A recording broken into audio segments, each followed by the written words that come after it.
Welcome to Meet the Author, where you can join in on insightful conversations with best-selling and award-winning indie published authors. Your hosts today are Rob and Joan, who themselves are indie published authors, book publicists, and paranormal investigators with Tampa Bay Spirits, based in Tampa Bay, Florida. Thanks for dropping by. And now, on with the show. Hi, I'm Rob. And I'm Joan. And as you can see, we are alive and well in Tampa. Thank you, everybody, for all your questions about how we're doing. Evacuation was rescinded at 5 p.m. tonight, and we were happily home by early this morning, to tell you the truth. Even though there was no cars on the highway, we still came home. Anyway, Connie Clary says, hey, everybody. Hey, Connie, glad that you're here. Hi, Tori. Tori Gates. I know. Hello. I did want to remind everybody that our paranormal podcast is on tomorrow night. That's not the happy haunted hour. No, it's now you got me saying it. I'm sorry. Haunted Campfire Tales. That's right. Haunted Campfire Tales. Marjorie Deering says hi. Hi, Marjorie. Oh my goodness.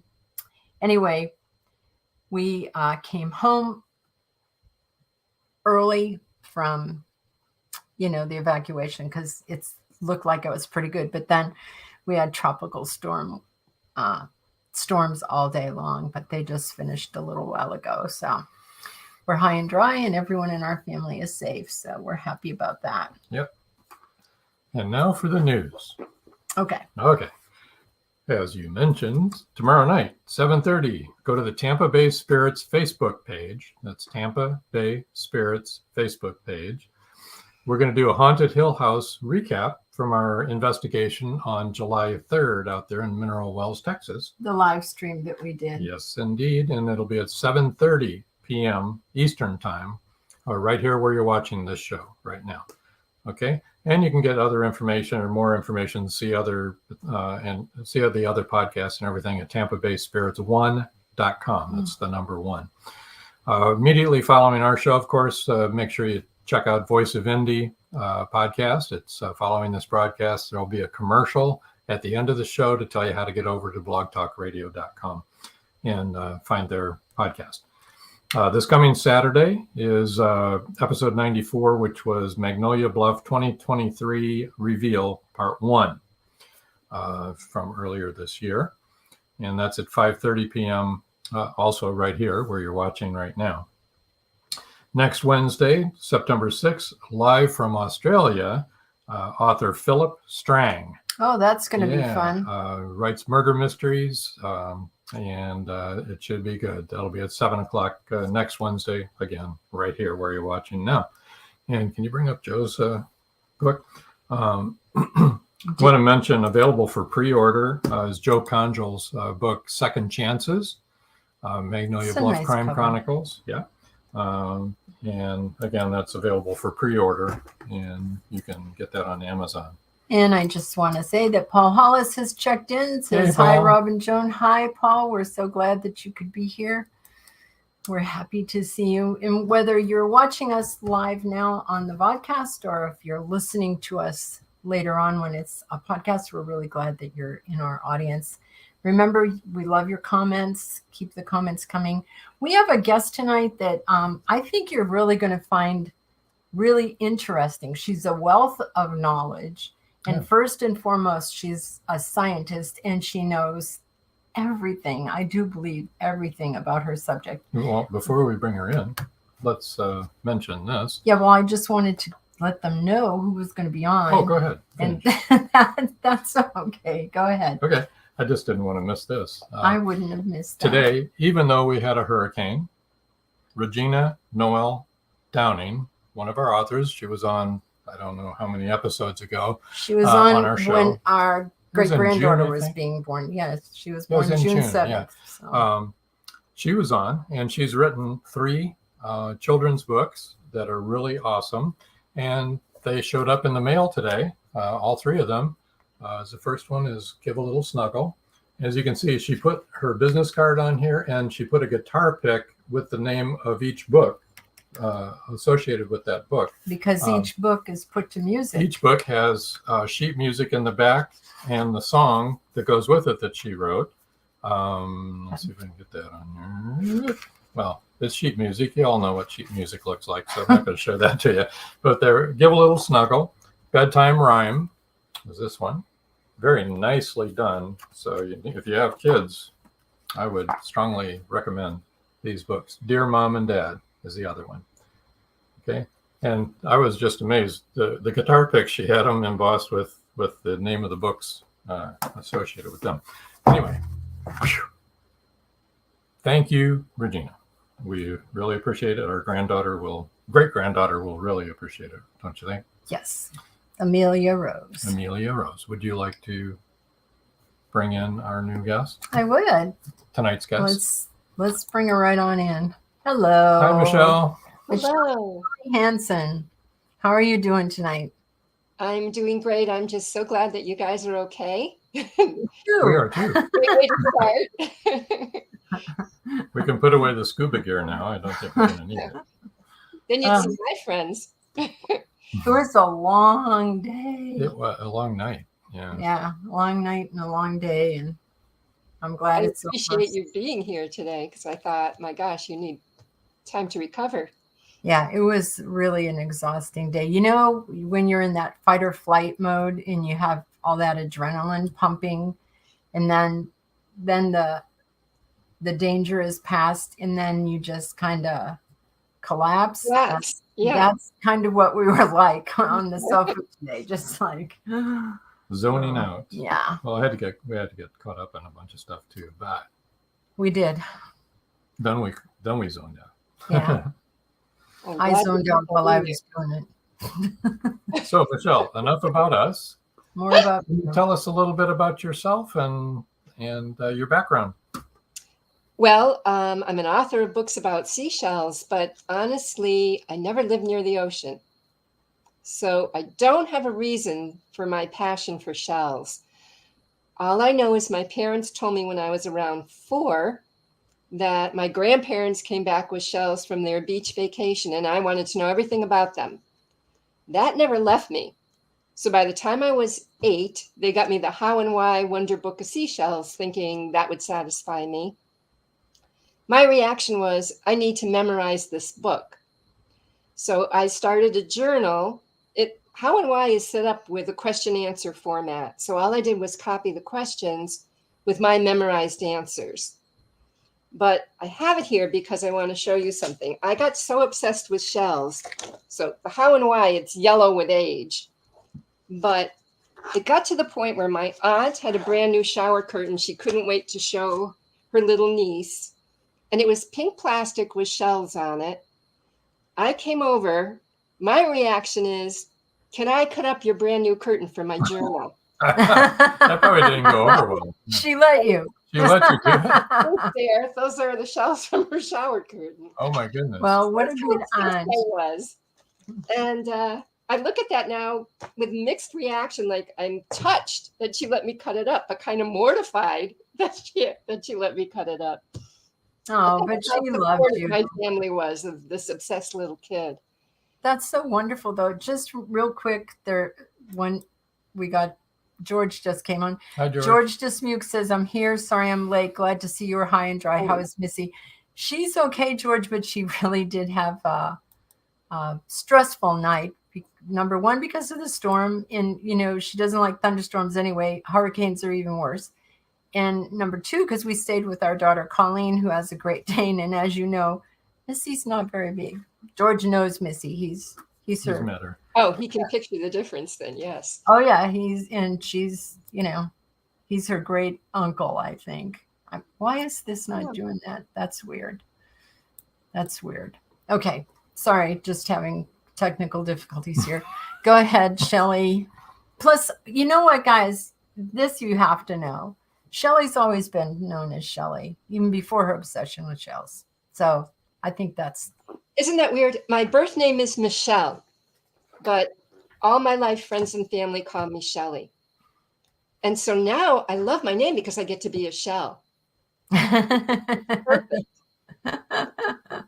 But actually, that ties into a question about publishing, because when I first started writing my book, that's actually, I have something I want to read out of Ocean Wisdom. I think that might come first. All right, go right ahead. I just realized I'd be back. Let me quickly show people the covers of both your books. The first book is Ocean Oracle, What Seashells Reveal About Our True Nature, which is interesting because I never heard of that before, but I love all that stuff. And then the book that she's going to read out of is Ocean Wisdom, Lessons from the Seashell Kingdom. And by the way, if you're looking these books up on Amazon, when you do that, please put in the subtitle, Lessons from the Seashell Kingdom, so you can find the correct book, because there's a lot of ocean wisdom bopping around out there. Or you could put Ocean Wisdom and Michelle HANSON. And then that'll do it too. That'll do it too, yeah. I wrote them back in like 2004, 2007. Okay. I'm happy to see this is really taking off now. People are really interested in this topic. So I was alone for a really long time, looking for a teacher, actually. But what happened was loving shells and starting to write about the shells. I want to share, I've got this shell here. It's called the green tree snail. This is about change of comfort zone. So I will explain how this fits in, but the part I want to read in Ocean Wisdom is the introduction, and it's called Challenging Comfort Zones. It talks about the mollusk. The mollusk is the animal that makes the shell. So a clam mollusk makes a clam shell, and a snail mollusk makes a snail shell. A mollusk is born with a perfectly fitted shell surrounding its body. With age, as the animal's body expands, discomfort is created in its now too confining enclosure. New calcified material is added to accommodate its increased dimensions. Our own comfort zones likewise surround us like shells. They define our boundaries. I'll go this far, but no farther. Upon exposure to new thoughts and ideas, if we permit ourselves to grow, these comfort zones may stretch and expand to accommodate the new beings we become. When considering my relationship with seashells, my own comfort zone has mimicked the mollusk growth pattern. As my comfort zone expands, somewhere just short of the breaking point, I'm granted time to acclimate in the new realm. Then I'm stretched or pulled, and it's time to grow again. After dabbling as a shell reader for 12 years, I was convinced of the shell's capacity to uplift and enlighten others and felt secure in my hobby. Quite unexpectedly, my day job was abruptly terminated when the owner sold not only her business, but the territory as well. The employees were expressly forbidden to create their own similar business anywhere in the area. I was at a loss of what to do when someone suggested advertising shell reading. I placed a small experimental ad in a local metaphysical magazine, and the results were far more than I bargained for. I was asked to write a column on shell divination, stretch, and to be interviewed on a radio show connected with their magazine. This led to TV appearances, newspaper interviews, and more publicity, and each step was another stretch of that comfort zone. I received telephone requests for shell readings, but was unable to comply because in order to do a reading, I needed the person there to select their shells. This challenge stimulated me to find a way to export seashell divination for use anywhere in the world. My solution was to write a book, big stretch, with a companion deck of cards for performing readings. Ocean Oracle was published in 2004. While still in the midst of writing Ocean Oracle, feeling secure in imparting the knowledge garnered from my shells, my comfort zone was stretched yet again. I received a call from a woman working with crystals who expressed an eagerness to add shells to her work. She wanted me to teach her how to work with shells as energy tools. Since I didn't work with shells that way, I readily admitted that I couldn't help her. Instead of accepting my position, she said, "That's okay. I'll wait. You'll figure it out and then you can teach me. And I think you'll be teaching the teachers." I had no idea why she felt this, but I thanked her for her call, intending to give it no more thought. That became increasingly difficult when during the next 2 weeks, 3 additional crystal workers independently called with similar epiphanies. They too wanted to add shells to their work. My reply hadn't wavered from the one the first caller received, but these repetitive requests stirred my desire to have something to offer. With no idea how to proceed, I turned to meditation. Stretch. I envisioned a blank screen and asked the shells to guide me. What followed was a wonderful odyssey. The shells guided me to astonishing discoveries that I felt a responsibility to share. The paramount factor in personal growth involves willingness to risk changing your comfort zone, stretching. When new information is presented, it may be overlooked if we remain stuck in our current perceptions of the world. The shells offer a nurturing, safe place to discover our thoughts and beliefs and provide us with the opportunity to change anything that no longer serves us. As you've seen, I continue to stretch myself in order to reach the position to bring this information to you. May it assist you in growing into your truth. Well, that's fascinating. Interesting. I am really sure that almost everyone listening to this has never heard of shell reading. I mean, most of us have heard about tea leaves and yes, tarot cards and palm reading and even phrenology, crystals. Reading your head. Crystals. Well, crystals are energy, but they're not exactly reading. But it's interesting you should say that, because I was the same way. I had never heard of shell reading. I love shells all my life. I had maybe 250 shells. When someone visited me, he said he heard of a shell reader. And I was shocked. And I wanted to go. And I was a very shy person, but I hounded this guy for 2 weeks for the information of the shell reader, and he never found it. So he realized he lit that fire in me, and just to salvage something, he said, "Why don't you use your own shells?" And because I'd studied them all my life, you saw my childhood journal, I never stopped.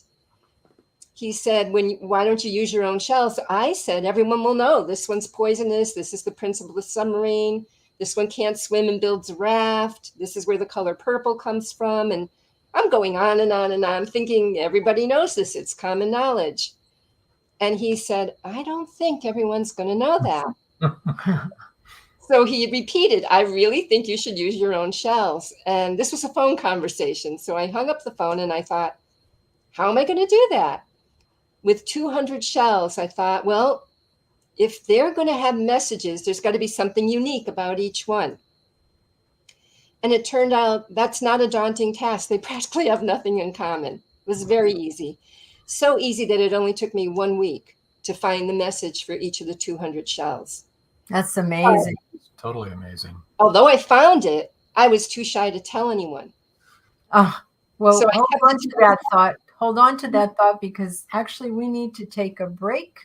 Okay. And have a short commercial break from our sponsors. We'll be back. We'll be back. Don't go away, anyone. And Shelley can pick up where she left off. Extremely interesting process here. Yes. Hold on just a minute. Yeah. It's 1919. Back from the war in Europe, Eric Lasko returns to Floodwood Station, Ohio, the small coal mining town he calls home. There, he faces new foes, One poses a threat to his personal long-term relationship. The other is lurking in the adjacent Hocking Hills State Forest, a vicious, incredibly lethal beast driven by bloodlust. An 11-year-old girl and an old man have seen the creature, but no one believes the claims of a young child and a known drunk. When the first body is found, Eric, his father and brother, become suspects in his grisly death. To clear himself and his family, Eric must prove the beast exists. As the gruesome body count rises, the immigrant miners realize what's stalking their town. Every country calls it by a different name, but the creature is the same: werewolf. Who is it? The residents reach a conclusion, but are they right?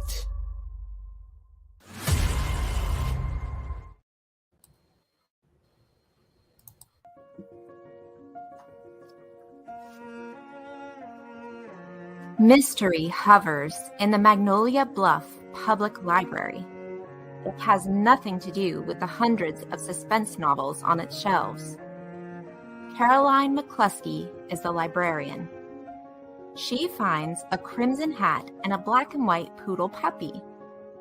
They belong to Esther Williams. Esther is missing. The police can't find her. Neither can the FBI.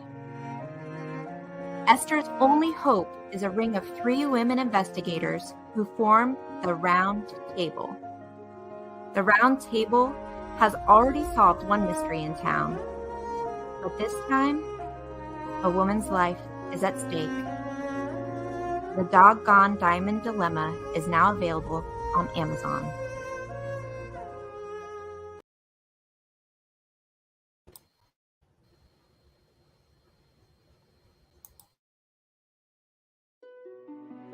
Paradise, my prison.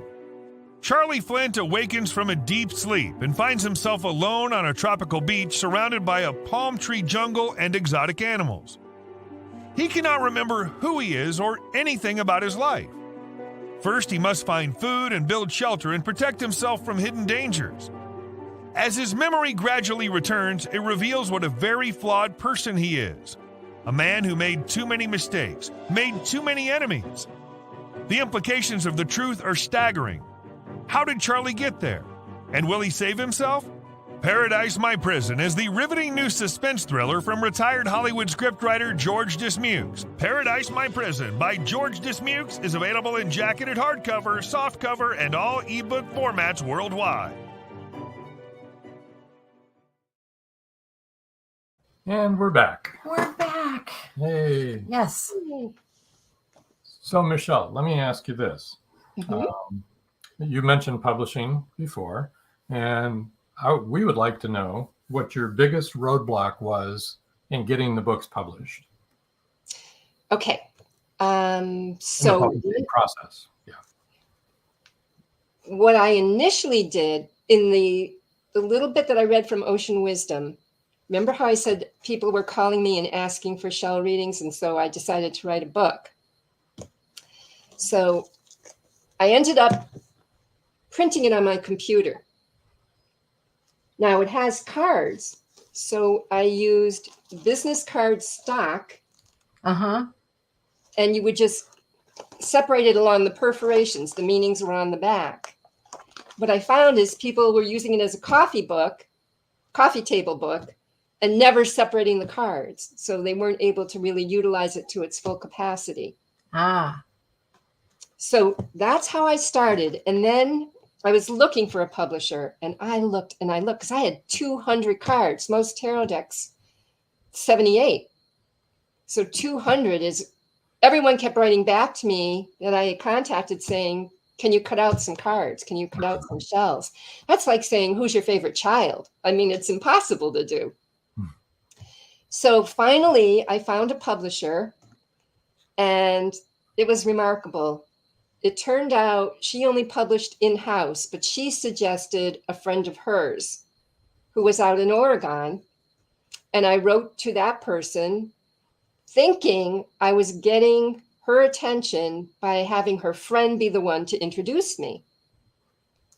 Much later, I found out when a reporter covered the story I was shocked reading the article. It turned out it had nothing to do, because I kept telling everyone, you don't need an agent.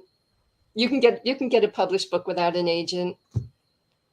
It turned out my book went into a slush pile of hundreds of books. And some intern found my book in the slush pile and brought it to the attention of the editor. So it had nothing to do with my writing because it was based on this other person. So that was news to me. And I felt guilty that I'd been telling everyone you don't need an agent. So now I just think if it's meant to be, it'll find a way. So that was my publisher, and it was called Beyond Words. Beyond Words published another book called The Hidden Messages in Water. That got the attention of Simon & Schuster. So Simon & Schuster wanted to publish The Hidden Messages in Water by Masaru Emoto. And Beyond Words said, fine, but you're going to take all of our authors. And Simon & Schuster had never done a deck. So I waited and waited because it was possible they just weren't going to do it. And Beyond Words wasn't going to continue with it. And it was like pins and needles. And finally, they decided they would. And I am so glad they did, because they did a beautiful job making a new box and really making it look like actual cards and a deck. So I went with them for quite some time. And now they have an arm called Atria, which is sort of the metaphysical branch of Simon & Schuster. They still do the ebook, but the rights to the hardcover book converted back to me. So now it's self-published, because I'm so old. When this first happened, it's like 2007. Getting a publisher was great. They helped with marketing. They helped getting you out there. Now, if you have a publisher, it really doesn't mean that much, because they want you to have a following. And so you already have to have done a ton of marketing just to get the publisher. And if you've already done that marketing, why do you need the publisher? So I find it easier to self-publish if you're going to put all that time and attention into marketing.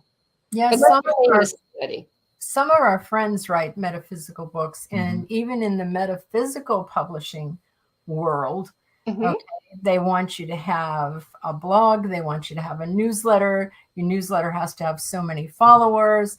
You know, it's just like, and plus I don't think they help that much in the marketing, if you want to know the truth. So, but I agree. I really don't think they do. Now, what happened was, I was back in the day, I was at a big event it was called the New Age Expo, which was these big book fairs for people in the business. It wasn't necessarily for the public.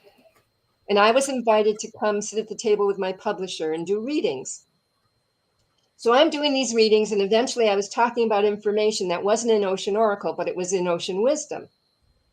And as I'm talking about this information, the person that I'm doing the reading for says, well, where's that information? I said, that's in the next book I'm writing. And over my shoulder, the publisher from Beyond Words says, that's the next book we're going to do. I was shocked. I hadn't even sent them my manuscript yet. So I thought, great. So I finish Ocean Wisdom and I send them my manuscript, and I'm waiting to hear, because I thought they said that was the next one they were going to do. And finally they wrote, and they rejected it because they said, this is more like a memoir, and no one will believe that you can work with shells this way. So I had two problems with this publisher. One was I couldn't use the name Shelley HANSON. They said, everyone will think you made up the name Shelley to do this work. So I had to go by Michelle, which I was not used to answering to at all my whole life. Now I'm okay with Michelle. And the second was I sent them Ocean Wisdom, and it had cards. Would you believe the publisher said, you can't have cards. You can publish the book with anybody else you want to, but if you have cards, we'll sue you. So it turned out I couldn't have any cards in Ocean Wisdom. So I self-published it. But what I did is I put all the shells on the inside. Let's see, this way. The inside cover, front cover, back cover, and inside back cover, because color's more expensive. So I put all the color in the cover. And once I ran out of room, I stopped writing. So it sort of limited me there with, okay, that's all I can talk about in this book because I don't have any more space. Well, you know what? Let me give people all of your information here where they can reach you and stuff, because then we'll talk about the fact that you have classes and they can now get all of that information online, which kind of solves that whole problem. But oh yes, it's so much I can see you really had trouble there. Oh my goodness. All right. So Michelle's website is oceanoracle.com, and that's OCEANORACLE. Now, that's where they can find your classes? Yes. Okay. So remember that.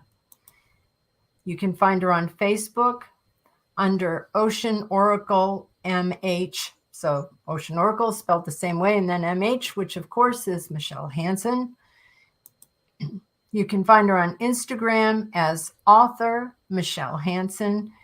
And Michelle HANSON is MICHELLEHANSON.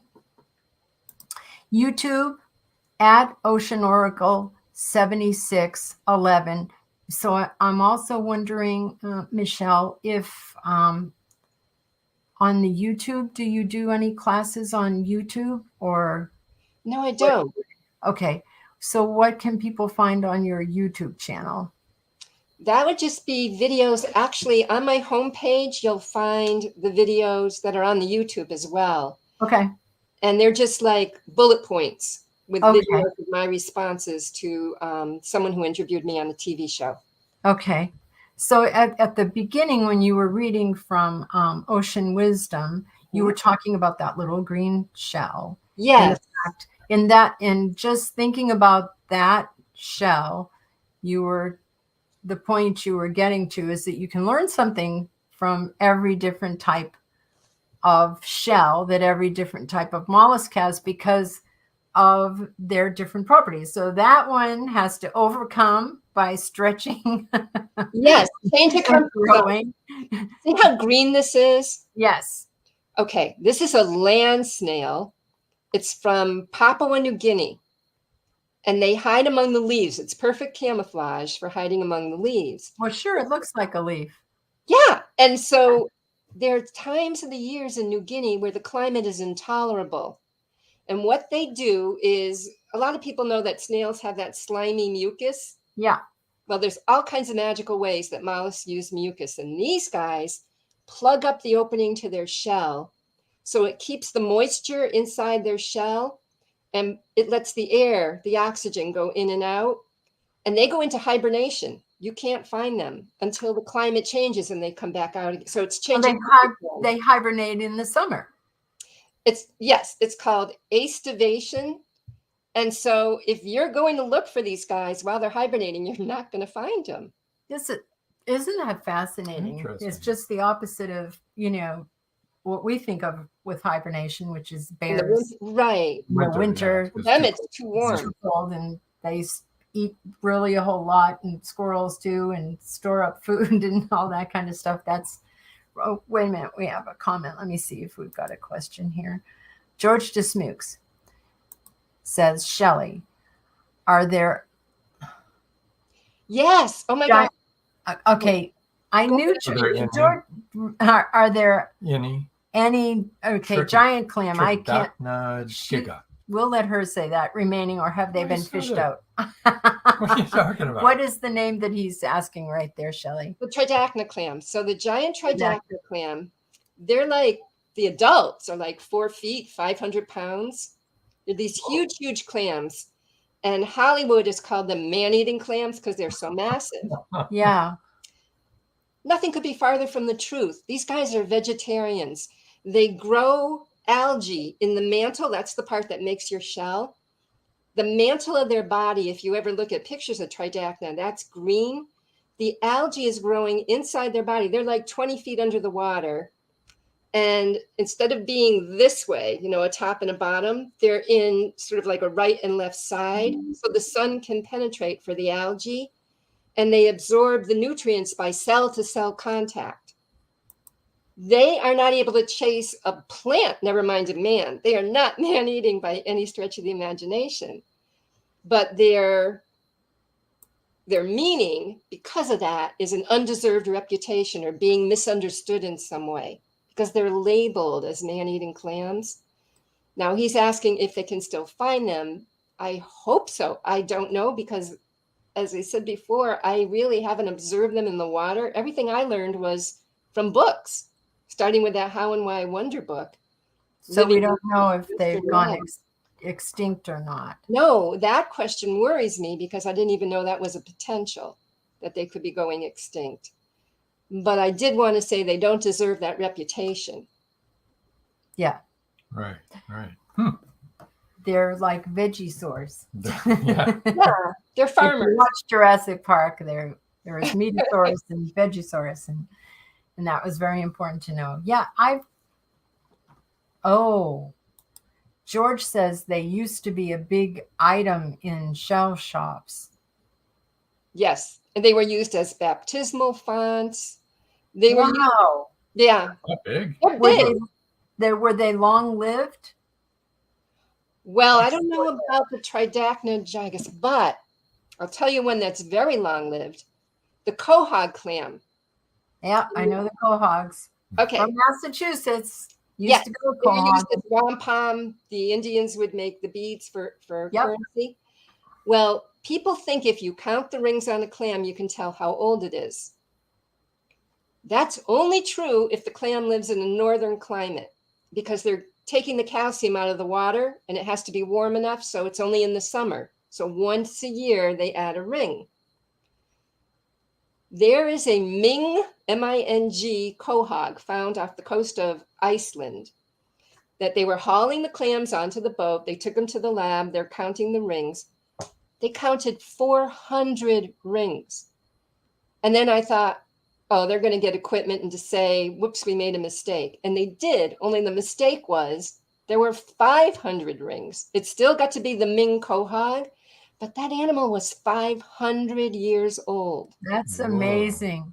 So they're still in the ocean. Half a George century. says he hopes they're on the protected list, the Tridacna Tridacnas. giga. And Yes. Joy York says, this sounds really interesting. They were all just beautiful shells to me. Now I know the rest of the story. Yeah, because each one, Shelley has been able to say, well, this taught me this, and this can teach you this. And I would imagine the shell that you are attracted to, just like any other kind of reading, would say something about your personality or something that you need to learn, or a direct. My very first reading, the reason I even got into this is the same person who said he heard of a shell reader. Yeah. Came back about a month later. He was a professional psychic. That was his profession. And I had met him for different reasons. He happened to be in my apartment because of my husband. And so he left after making that offhanded comment, and then suggested using my own shells. I had meanings now for all the shells and no one to tell them to, because I was too shy. A month later, he comes back and he says, have you done any readings? And I said, I can tell you what they all mean, but I'm not going to go up to someone and tell them there's a language. They'll think I'm crazy. So And we're used to that. People have thought we were crazy for a long time. Out looking for Bigfoot and UFOs and ghosts. Yeah, exactly. There's a lot more to the world than you can just see with your physical senses. There you go. And so he asked if he could have a reading. And I thought, I might as well see if there's anything to this. I said, okay, over there's about 200 shells. Pick out whatever gets your attention and let's see what it says. He comes back with 2 out of 200. And my heart sank, because I hardly knew the man and he's only giving me 2 shells. But the first shell was called the Episcopal Miter. Whoever first finds the shell can name it anything they want to. The Latin name, the scientific name is in Latin with genus and species, but the common name can be anything. You would not believe there's a clam called the prostitute Venus clam.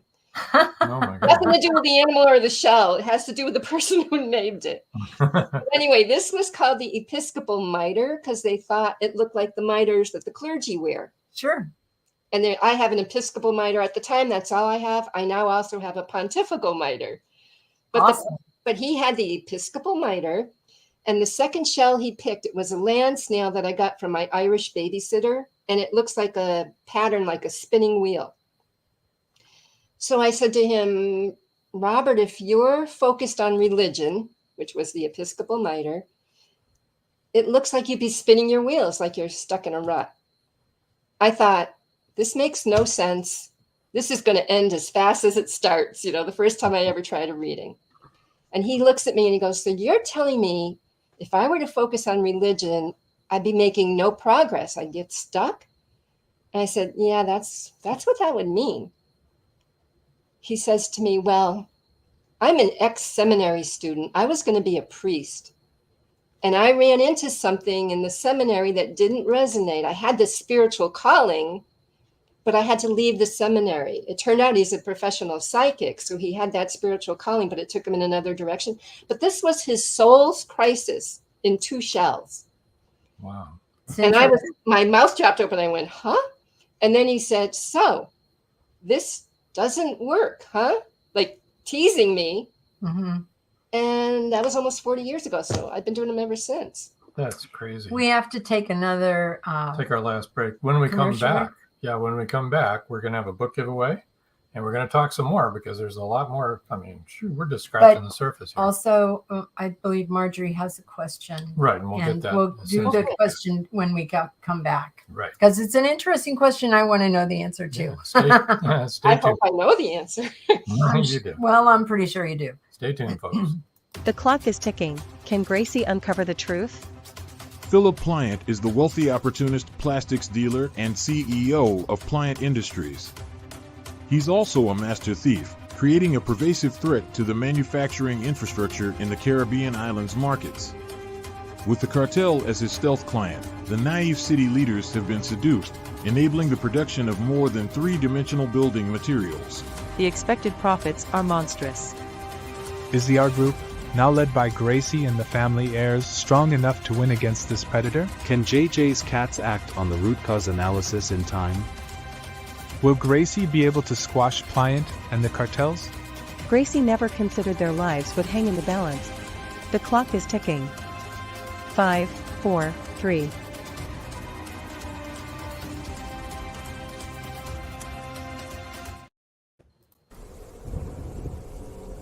Many secrets are hidden within the darkness of the jungle.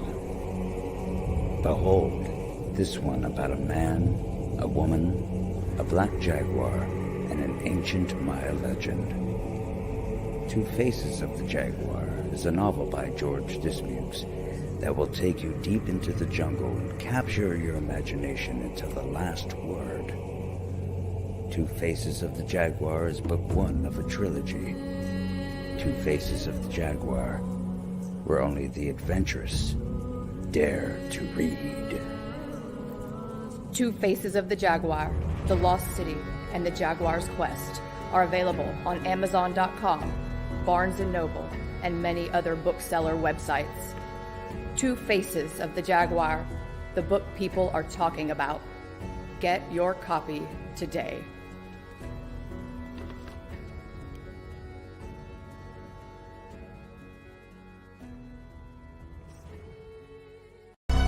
Madison Jackson loved being a cop. A young girl is raped and murdered near Burnett Reservoir. Madison vows to get justice for the child. Madison travels to the heart of Mexican cartel country. She is kidnapped, tortured. Will Madison ever make it home?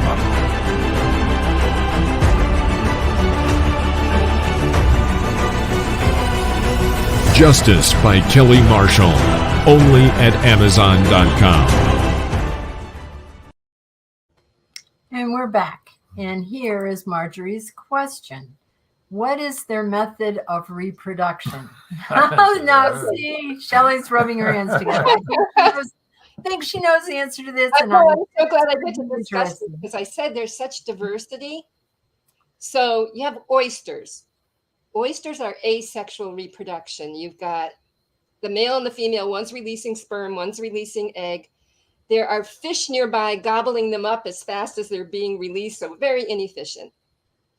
Then you have hermaphrodites. They contain both male and female sex organs in the same animal. The beauty of that is land snails are hermaphrodites, bubble shells are hermaphrodites. If you finally come across another of your species and you're both the same gender, nothing is going to happen. But if you're hermaphrodites, you can each fertilize each other. So you've got the asexual, you've got hermaphrodites, and then you have heterozygous reproduction, male and female, normal reproduction. Moon snails, bonnets, they make either sand collars or towering capsules. And you might have seen like whelk egg cases, the big channeled capsules along the beach. They all get abandoned. The most devoted mother of all the mollusks is the octopus. I know you don't picture an octopus as something with a shell, as a mollusk, but it is. It used to have a shell. It lost it through evolution. And it's a cephalopod, a head foot, although the head of an octopus, that what we picture as the head, is actually its body. It contains all the internal organs, including 3 single-chambered hearts. That's part of what's inside the octopus. But they lay their eggs, and then they never leave until they hatch. It could be 4 months. It could be 6 months. The other day, saw something online of an octopus that's 2 years guarding its eggs, never leaves to eat. So they've wasted away, and their predators know, they're lined up that the octopus is going to be so weak. Their last act is to try and blow the babies past all those predators. What's the name of that movie? Well, there's My Octopus Teacher. Yeah, you've got to watch My Octopus Teacher. It's an amazing show, and I don't believe any of you will have a dry eye at the end of the No. And look how far we've come, because when I was a kid, Little Mermaid had Ursula the octopus. She was the villain. Pirates of the Caribbean had the octopus. He was the villain. They're always the bad guys. They're always the ones that are off-putting to everyone. Finally, people are starting to realize how intelligent, how amazing these guys are. They're evolving faster than anything else on the planet. Now, you did mention something that caught my interest, because I don't know what you're talking about. Bubble shells, did you say? Yeah, they're hermaphrodites. What are bubble shells? They look like they're very lightweight, and they're a single shell, and the area that's closed off is kind of small. So if they're in danger, they vomit whatever's in their stomach so they can squeeze themselves into the little space that is covered. So I don't know how else to describe the bubble shells for you. Are they sea shells or are they land snails? Sea. Seashell. And where do they live? Usually, most things are in the Indo-Pacific. Okay. And the meaning has to do with keeping secrets, because I was thinking of people that eat and purge. That's what they do. They have to purge to get into their shell. So if it's in a reading, it has to do with secretive behavior. And then you just look at one of the other shells, and that gives details to fill out the whole message. That's really, really fascinating. It really is. You know, I've had a reading with tarot cards, and actually I had a reading on a radio program, and it was a person who didn't know who I was, knew nothing about me, couldn't see me, and it was really so accurate. It actually made me cry because it was so accurate. It was beautiful. So this would be really interesting. I've learned I have to keep Kleenex nearby when you do readings, because the purpose of a reading for me is about predicting the future. People think about fortune telling. It's not about that. No. About your hidden thoughts, your it's hidden about things. knowing yourself. Exactly. I had a revealing student who yourself said to that. yourself. Yeah. My one of the best compliments I got from a student was she said, I feel like I met myself for the first time in the class. And that's what any reading is about. Absolutely. Yes. Before we get much later, yeah. let's do the book giveaway. Yeah. The first 3 people to email Michelle@oceanoracle.com will win an ebook copy of Ocean Wisdom. Okay. Yes. So the first 3 people to do that, we're going to leave that. Because that has her email address. We didn't put her email address up there. So I got to put it on. The email address is on there. Okay. Where? And I want to mention in the ebook, it ends with a guided meditation, but you're able to click on a link at the end of the ebook and you'll still be able to get the guided meditation with all the sound effects and everything. Oh yeah, we forgot to mention that you have a guided meditation. That's right. Our daughter is a yogi, so she does guided meditations, and plus we have a yogi that we really like to listen to too. There's a lot of different meditations that I like. I like ocean sounds, as a meditation. That's really good. So that's really interesting to me. I wanted to mention, if you are listening to this, you didn't catch the live show, go ahead and email Michelle@oceanoracle.com. Anyway, she may have extra copies. You never know. Ebooks. Yes. Or if you have any questions that you want to ask me, if you have a favorite right? show. Right. Even if it's a month from now, feel free to do that. She'll be happy to hear from you. Yeah. Does anyone in the audience have a question about their favorite shell and what that means? If anyone wants to, I'll read it on the air. I don't have a favorite shell. I like a lot of shells. I showed you some of my shells that I have. Yes. But I guess maybe a conch. So what is it about a conch? Okay, so there's lots of species of conchs. Fighting conchs, it's about standing your ground. Oh, well, isn't that interesting? That's kind of the shell you'll find in Florida, fighting conch. Hold on a second. There is somebody. Marjorie Deering said the sand dollar. Okay, so sand dollars. Sand dollars are not mollusks. They're echinoderms, but I work with them. And sand dollars, I have a species where it looks like a lily on the front and a star in the center and slits. And on the back, it's got a poinsettia image. And someone wrote a poem called The Legend of the Sand Dollar. And it's like likening all these aspects of the sand dollar. If you break a sand dollar, it looks like little white doves, which are the sand dollar's teeth. The slits are wounds. You've got the poinsettia, the lily, the star, all aspects of the life of Jesus. And I don't know who wrote it because it's anonymous. But what it's saying is if you can see divinity, for some, Jesus is the Son of God, for some, a master teacher. If you can see that in a sand dollar, surely that exists within us. And we either create or co-create, depending upon your beliefs about God, our reality. Now, if you look around and there's any misery in your life, it's not the most comfortable thing to think you created it. But if you didn't, that would make you a victim. And the message of sand dollar is conquering victimization, like understanding you're not a victim. And it's also, for energy workers, it's crown chakra, where you feel abandoned or betrayed by God in some way. That's crown chakra. And sand dollar is linked to the footprints in the sand story. Is everyone familiar with that? Where someone says, God, you said you'd be by my side all my life. And when I look back, I see 2 sets of footprints until the worst times. And then I only see 1 set. Why did you leave? And God said, I didn't leave you. That's when I'm carrying you. And that's the message of sand dollar. It's a good message. Because we're not victims. No, we're not victims. Thank you for that question, though. I appreciate that. We're overcomers. For sure. Yes. That's starfish survival. Yeah. So you were talking about the other day, you just mentioned in passing seahorses. Where did those fall into the ocean wisdom? Ocean wisdom. Okay. I include seahorses. Again, they're not mollusks, they're fish. Right. Obviously, we know sand dollars are not, and seahorses are not. Seahorses, the female lays the eggs and the male has a pouch. Her eggs are transferred into his pouch.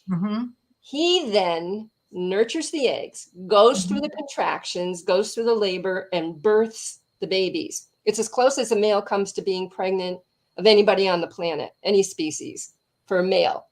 So seahorses are about a nurturing male, whether it be father, whether it be husband, that whole nurturing male energy. Isn't that great?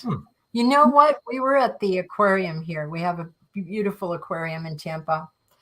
And we love the seahorses and the sea dragons. We just love them. So we were watching the sea dragons, and the sea dragon was giving birth as we were watching. Okay.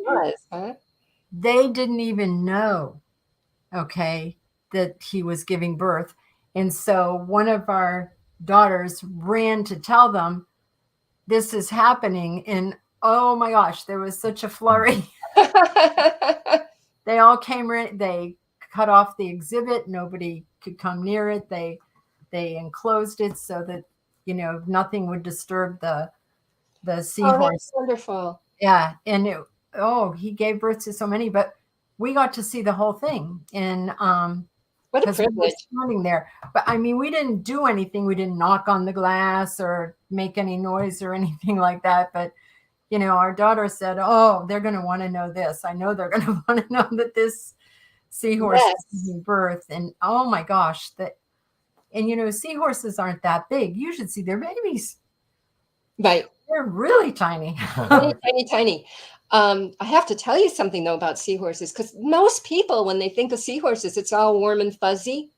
I was doing a reading for someone and she saw the seahorse on my,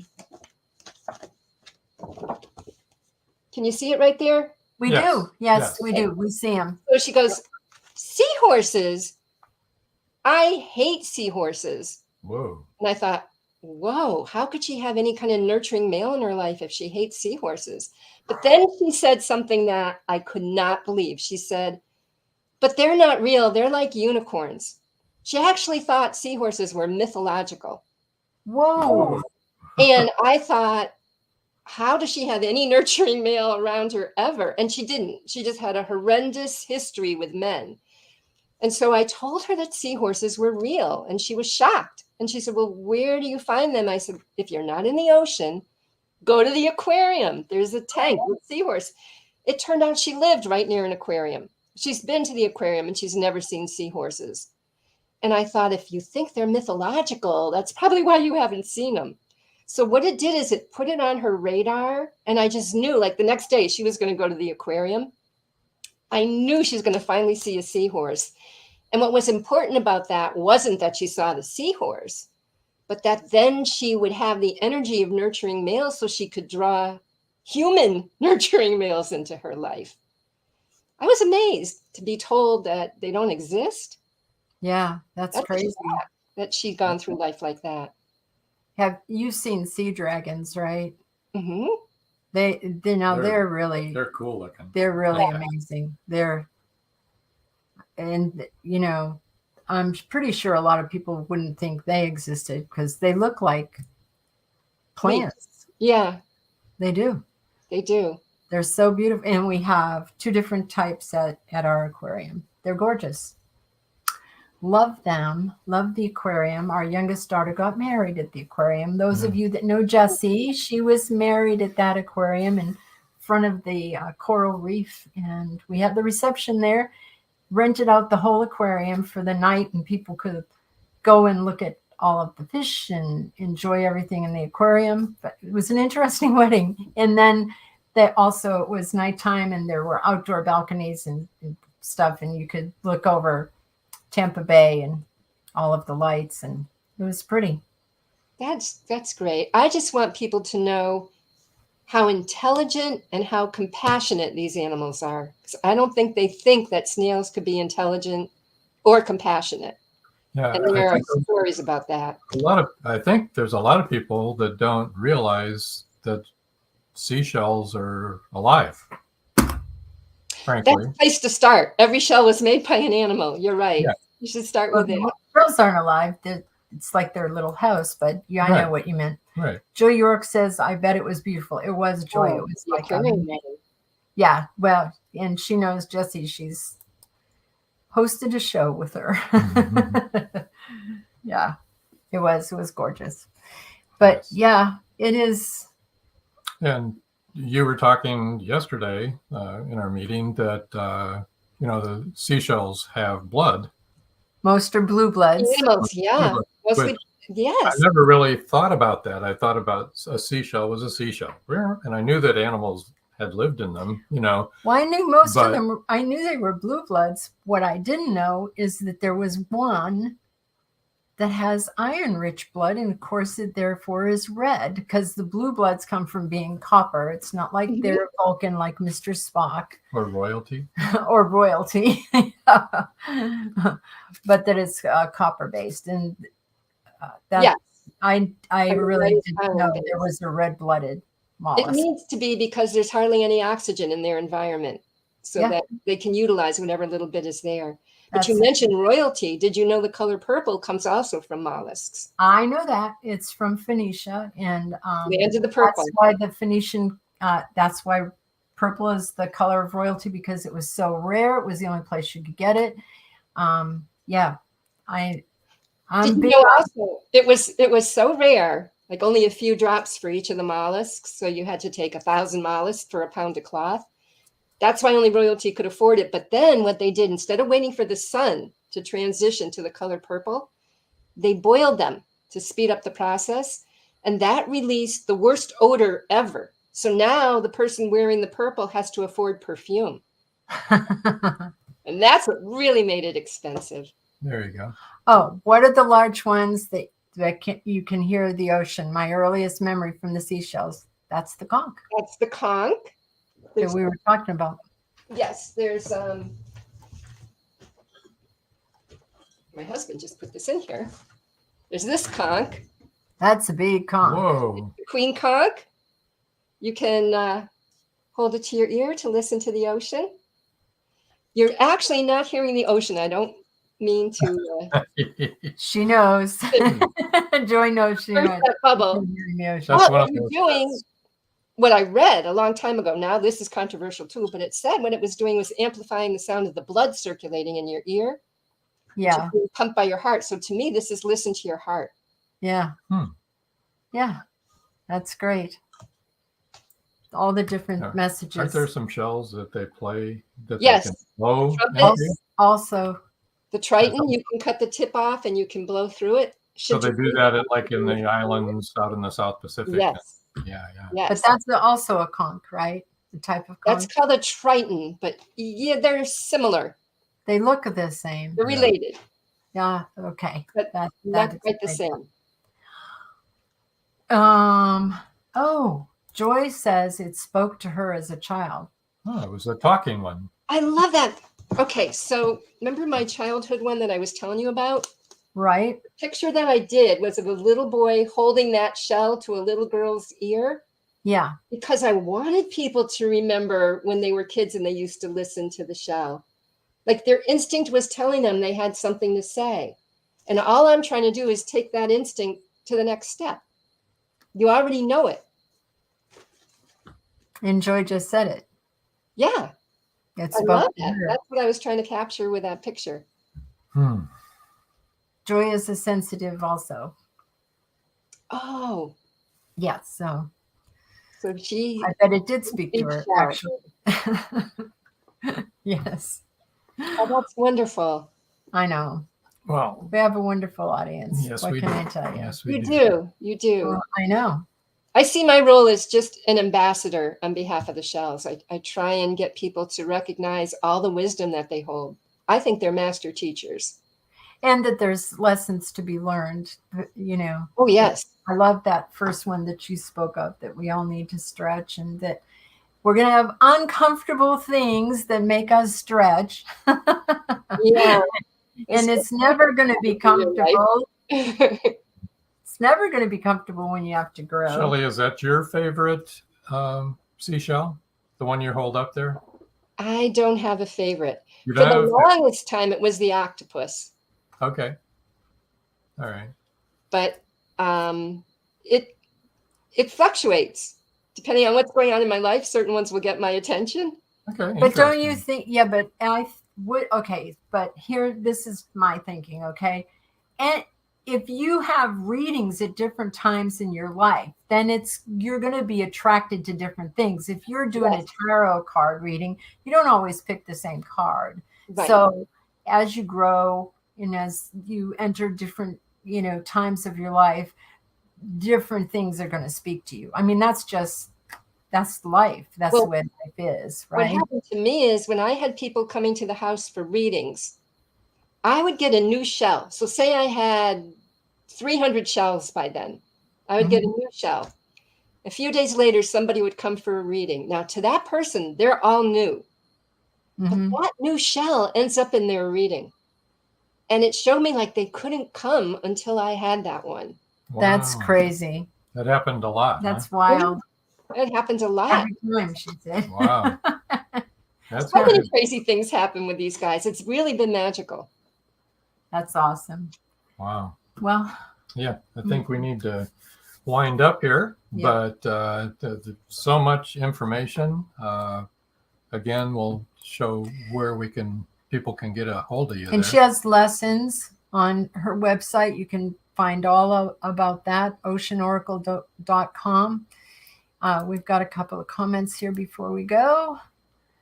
Paul Hollis said, very fascinating show. Thank you, Michelle, Joan, and Rob. Thank you for being in the audience, Paul. Thank you for coming. Yeah. Marjorie Deering said, very interesting. Thanks to each of you. Thank you, Marjorie. I really liked your question. Yes, thank you. It was an interesting answer, too. And Joy York said, all fascinating. It is. Joy, we'll see you tomorrow night. Yeah, we'll see you tomorrow night, Joy. Don't forget. Joy's going to be on the panel for the Haunted Campfire Tales. Haunted Campfire Tales. I have right. It's one of those things. Yeah. Yeah. Okay. My brain is like not wanting to say that. Right. and I helped choose the name, but Oh, you did? Oh my goodness. Yes. I was thinking you should change the name to the one that you come up with all the the time. I couldn't change that name because that's the name of another group we belong to, Haunted Happy Hour. Oh. Joy said she looks forward to it. We're looking forward to it too, Joy. We're going to go over. We're going to do recaps from the live stream from Haunted Hill House. And also, I think you should all know we're going to be doing probably a live stream from May Springer in Brooksville, Florida, November 18th. And that should be really interesting because that's a very active haunted house. 7:30. Paul Hollis says time is 7 or 7:30. It's 7:30. Yep. And have your questions ready. We'll answer them. You finally got to see us really in action. Slow as it was. Saw me running into the room yelling, the REM pod is going on. So no, we don't run away or get scared. We run towards those things, as we've told you. I was really excited, and then it turned out to be nothing but a change in temperature. It was nothing, no big deal. Yeah. It was not at all any kind of entity or paranormal anything. Shelley, it's been wonderful meeting you. And it has. Thank you for all your sharing. Your books sound fantastic. And we're going to move you over to the side right now. But stay with us until we come back to you. Okay? She's a wealth of information, is she not? There you go. Like we said, Haunted Campfire Tales tomorrow night, 7:30, right here Tampa Bay Spirits Facebook page would be the best place to go. The page, not the group. But then you have to give your permission to stream your. Not on the page, though. Yeah, but not the group page. Yeah. Okay. The page. The page. There's a group page and a page. All right. Facebook is crazy. Anyway, TampaBaySpirits1.com to find out more information. This Saturday, Magnolia Bluff 2023 reveal part 1 on episode Rewind, 5:30 p.m. Eastern time, right here. And next Wednesday, we're going to be live. We're not going to be in Australia, but Philip Strang will be waking up in the morning on Thursday. He'll be time traveling with us to be on the show live, 7 o'clock next Wednesday night for our show here. Same place where you're watching right now. And we also have a new blog on LinkedIn, and that's for Meet the Author podcast. So if you belong to LinkedIn, subscribe to our blog and you'll get all sorts of new information. We're just getting it cranked up, so we don't have a rhythm going yet, but we'd love to have you. Like, share, and comment on our YouTube, please. Yeah. We need more people on our YouTube. We have lots of people here on the podcast, but we have very few followers on YouTube. Lots of followers on everything else, but YouTube is low. All right. So right now we're going to give you a little tutorial on how to get over to Voice of Indie podcast if you'd like to go hear that right now live. And I guess until next time. That's all, folks. Bye. Live every Wednesday, your Voice of Indie hosts Beam Weeks and Stephen G's welcome authors, musicians, publishing industry pros, artists, and assorted creative guests for an exciting interactive hour. Call in during the show or post questions and comments on Twitter for responses in real time.